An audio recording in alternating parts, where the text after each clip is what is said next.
Welcome to Hitanshri vlog. This is a part 2 video of Amalapuram trip. అయితే మేము వచ్చి అయినవెల్లి వినాయక్ టెంపుల్కి అయితే వచ్చాము.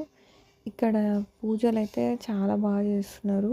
మనం ఏమంటారు వినాయకుడి అభిషేకం అర్చన ఇవన్నీ చేయించుకోవచ్చు పర్సనల్గా. మనం దంపతులుగా ఫ్యామిలీ మెంబర్స్ అందరం కూర్చొని పూజలు చేయించుకోవచ్చు. గణేష్ పూజ ఏది ఉన్నా సరే. అండ్ మేమైతే దర్శనం కంప్లీట్ అయ్యి మేమైతే అన్నదానంకి వెళ్తున్నాం. ఇక్కడ ఫుడ్ అయితే చాలా చాలా సూపర్గా ఉంది. అసలు నాకు ఇక్కడ ఎక్కడ తిన్నా అంత మంచిగా అనిపించలే. బట్ టెంపుల్ అయితే ఓకే తినొచ్చు. మనకు తెలంగాణ ఫుడ్ అలవాటై సడన్గా తినాలంటే అక్కడ ఫుడ్ నచ్చలేదు. బట్ టెంపుల్ అయితే చాలా బాగా నచ్చింది. ఇక్కడ ఉన్న రోజులు మేము ఇక్కడే తినాలి టెంపుల్లో అని అనిపించింది. అంతా చాలా బాగుంది ఫుడ్ అయితే. మనం ఏమంటారు సేమ్ పప్పు రైస్ పచ్చడి స్వీట్ అయితే ఇంకా చాలా బాగుంటుంది. ఫుడ్ కూడా చాలా బాగుంది. మనం ఎంత తింటా అంటే అంత పెడతారు ఇష్టంతో.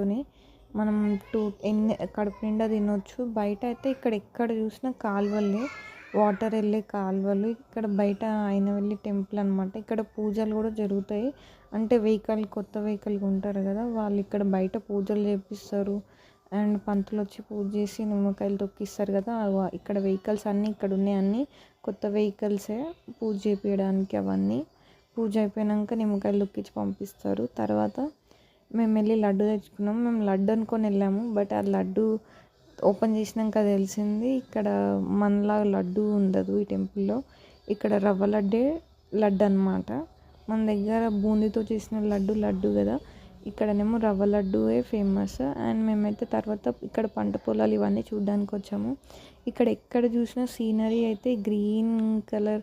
అండ్ ఎక్కడ చూసినా పంట పొలాలు, కొబ్బరి చెట్లు, అరటి తోట ఇవే కనిపిస్తాయి. మనకు హైదరాబాద్లో ఎక్కడ మామిడికాయ చెట్టు ఎంత పెట్టుకుంటాము ఇంటింటికి, ఇక్కడ అలాగా కొబ్బరి చెట్టు అలా పెట్టుకుంటారు. ఎక్కడ చూసినా మనకు అవే మ్యాక్సిమం అవే కనిపిస్తాయి.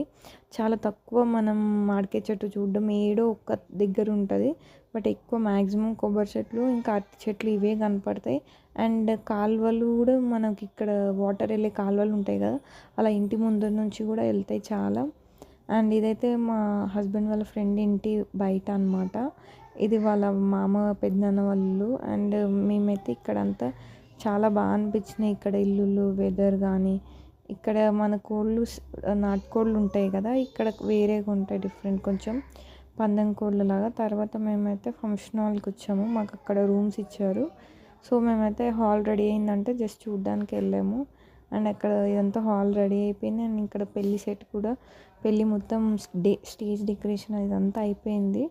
సో మాకైతే కింద ఇచ్చారు హాల్, అంటే డైనింగ్ హాల్ ఉంటుంది కదా, అక్కడ మాకు ఏసీ రూమ్స్ ఇచ్చారు. అండ్ నైట్ అయితే పెళ్ళి రిసెప్షన్, ఇదైతే రిసెప్షన్ అవుతుంది. మిడ్ నైట్ మళ్ళీ తిని పడుకొని మళ్ళీ 4 o'clock లేచి వచ్చాము. మళ్ళీ మేమైతే యానంకి నెక్స్ట్ డే అయితే ఫ్రెష్ అప్ అయిపోయి యానంకి రెడీ అయ్యాము. మేమైతే ఇక్కడ కొద్దిసేపు కూర్చొని యానంకి అయితే వెళ్ళాము. అండ్ మేము బీచ్ ఉంటుందని ఎక్స్పెక్ట్ చేసి వెళ్ళాము. బట్ గోదావరి వాటర్ ఫ్లో ఎక్కువ ఉండేసరికి ఇసుక కిందికి వెళ్ళిపోయి వాటర్ పైకి లేచింది. సో అక్కడ బీచ్ ఏమీ లేదు, జస్ట్ వాటర్ ఫ్లో ఉంది అంతే. వాటర్ వెళ్తూ ఉంది, ఇసుక లేదు, ఏం లేదు, జస్ట్ వాటర్ చూసాము అంతే. మేము ఇసుక కోసం ఎక్స్పెక్ట్ చేసి వెళ్ళాము. బట్ నాకైతే చాలా కోపం వచ్చింది. నేను బీచ్ కోసం వచ్చాను, అసలు బీచే లేదు ఇక్కడ.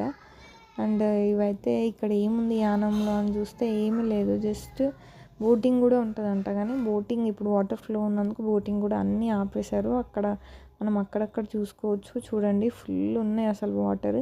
ఈ బ్రిడ్జ్ క్రాస్ చేయడానికి మాకు 20 minutes అలా పట్టింది.